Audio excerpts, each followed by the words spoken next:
ये शिवलिंग है, ये गोल जलाधारी है, ये सामने चरण है। करें दर्शन सबने। ये दो सामने जो चरण है, इसके बीच में सुख सुंदरी है। कभी कभी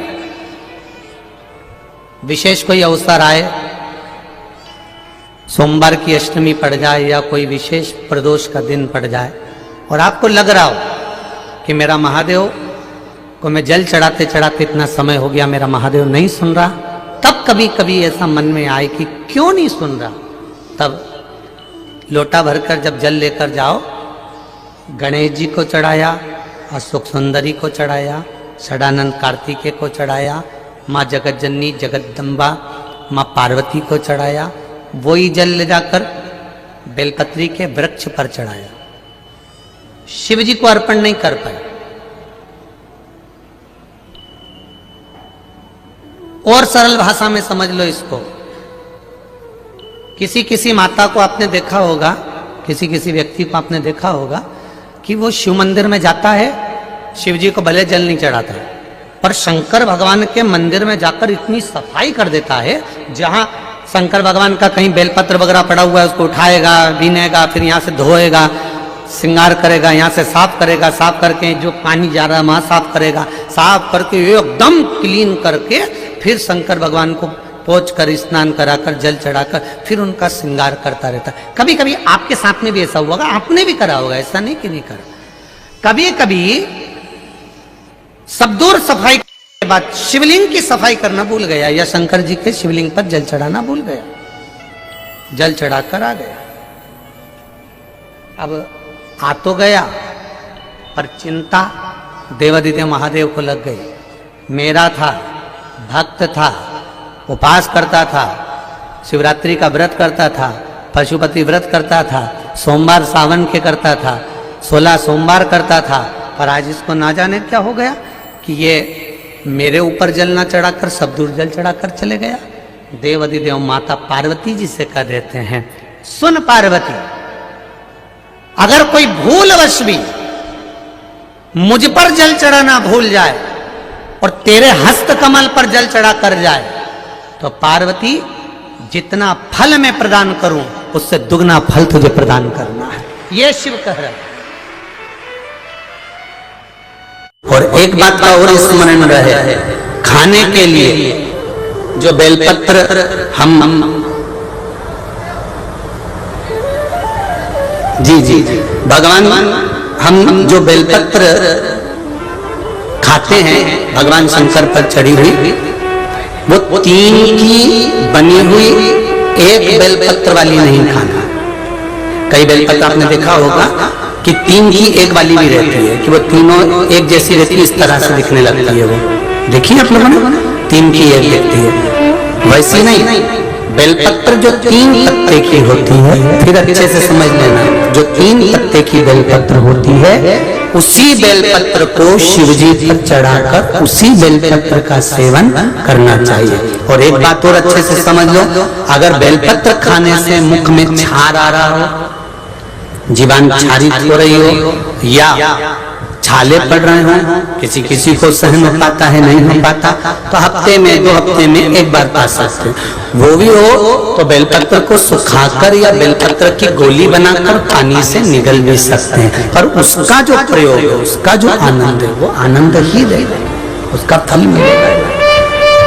शंकर भगवान पर जब जल चढ़ता है, आपको पहले भी वर्णन किया कि मान लो ये गोल जलाधारी है, इसके ऊपर ये शिवलिंग रखा है, ठीक है, और ये भगवान शंकर का शिवलिंग है।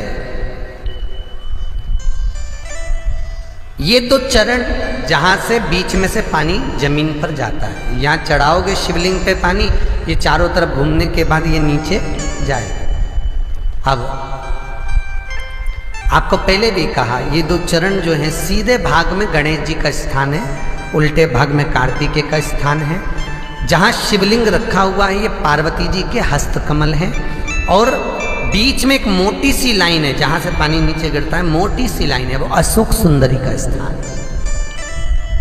ऊपर से बूंद बूंद पानी जो शंकर पर गिर रहा है। शंकर भगवान की 5 बेटियां जया, विषहरा, श्यामली बारी, दो तली और देवहरी।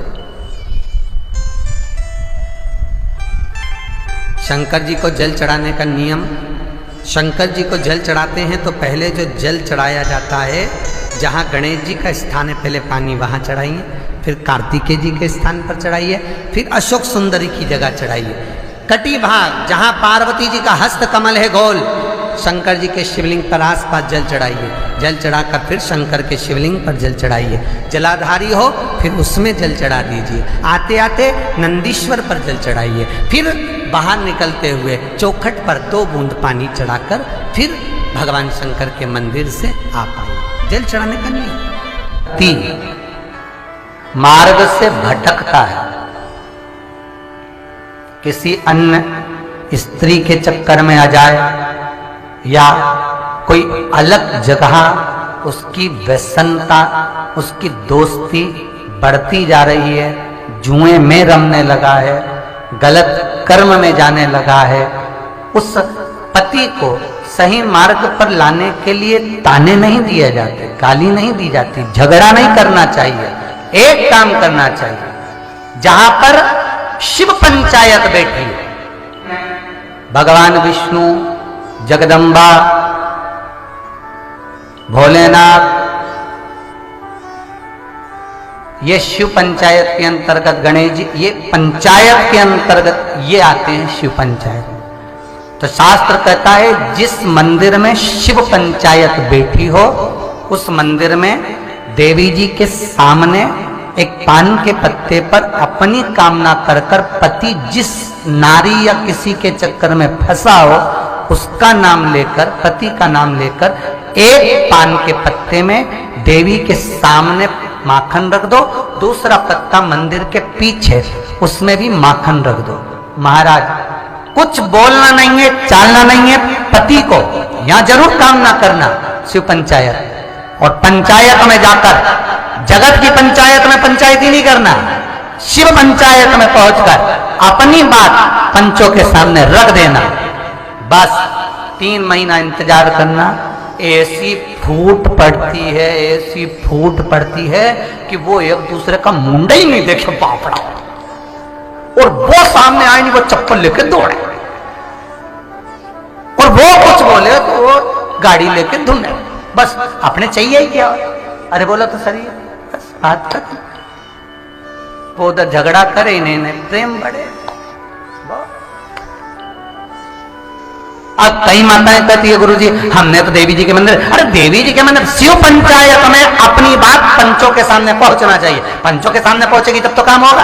अब तुम तो सोचो अपने घर में ही कर लो, और सारे उपाय घर में कर लिए, और सोचे कि काम ही नहीं हो रही, हमने तो करा, हमारे तो काम ही। तुमने पूछा कहाँ करा, तो घर में ही करा, तो घर में कोई हो